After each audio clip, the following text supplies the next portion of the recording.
And to be honest, my impressions growing up in Australia of this place, because it was such a part of my upbringing when I was young, you know, I had an imaginary of nuclear holocaust, was of a flat, larger expanse, and I would have never known that it was contained by this beautiful landscape. I think the containment argument that Swedenborg makes is striking, and certainly until you come here and realise you're on an island.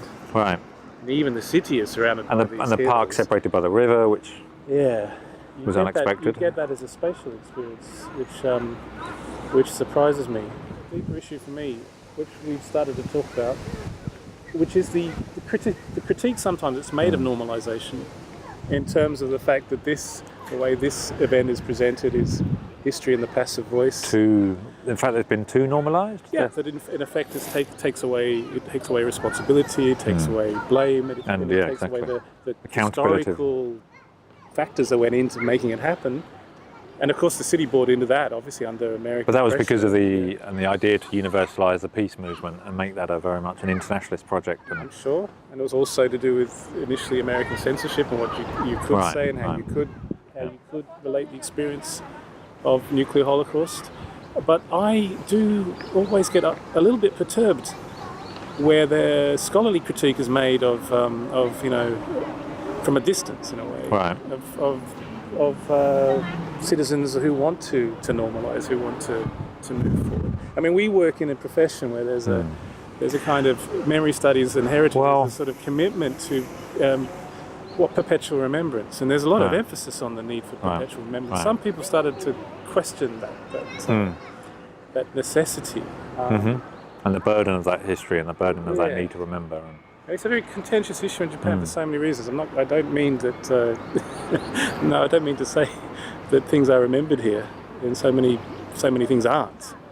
But I'm talking about this idea that there is something wrong with it becoming a normalised space, you know, an attractive part. Well, also the city around it. Yeah. The city around it's normalised. So this is the one place you come to remember, and particularly for what was also interesting is how important tourism became here. So I presume that was domestic mostly in the 50s and 60s. Well, I'd be interested to know, actually. I imagine it was. People were bussed in straight after. Amazing how fast, 46, 47, people starting to be bussed in to look at the site.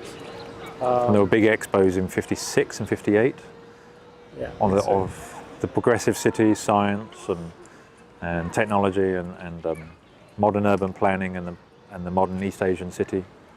Yeah, you don't get much of a sense of that now. Although we haven't wandered over to look at the atom statues and the kind of atoms for peace kind of iconography that was part of the city's efforts in those days. The thing I have been struck by is how well that architecture works in terms of its iconography for the particular event itself. In the sense, if it would have been a low single-story building, I don't think it would have resonated in the same way and created the same type of impact around the ways in which it's semi-spherical, the fact that I presume there were skylights in terms of windows that were blown out.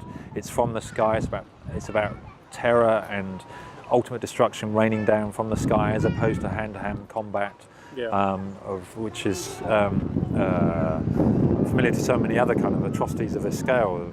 But it also evokes the... So the architecture evokes the actual... Well, it evokes the kind of the spirituality of the dome in religious context. Also the satellite kind of, what do you call it, the large telescopes and the kind of looking towards the skies. It does a lot of things. Has a sort of planetary symbolism to it, which is the ultimate destruction of nuclear power. And it speaks of that in a way that, obviously, when I don't know how many buildings were surviving, but if it really was just that one and a few others, then it's a powerful symbol for the event itself in a somewhat unexpected way, which, again, I don't think I've read about in terms of how that's been discussed. Now, the architecture picks up the theme itself.